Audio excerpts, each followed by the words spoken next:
Assalamualaikum warahmatullahi wabarakatuh.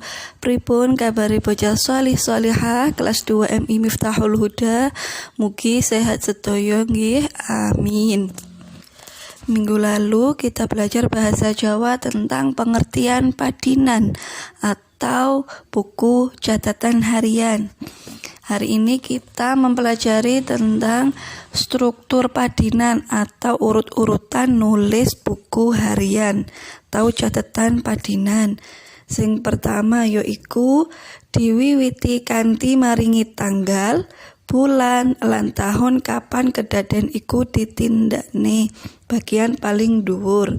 Maksudnya diawali dengan menulis tanggal, bulan, tahun tentang kejadian itu pada saat akan kita tulis hari itu.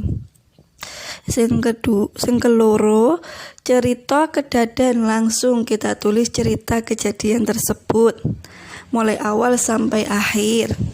Sing ketelu, buku harian bocah-bocah kudu ditulis kanthi tulisan sing rapi. Saat kita menulis buku catatan, hendaknya kita menulisnya dengan rapi dan jelas. Sakwise, tugas siswa membuat contoh padinan yang sesuai dengan kejadian yang kalian alami hari ini atau hari kemarin. Selamat belajar, mugi bermanfaat nggih. Wassalamualaikum warahmatullahi wabarakatuh.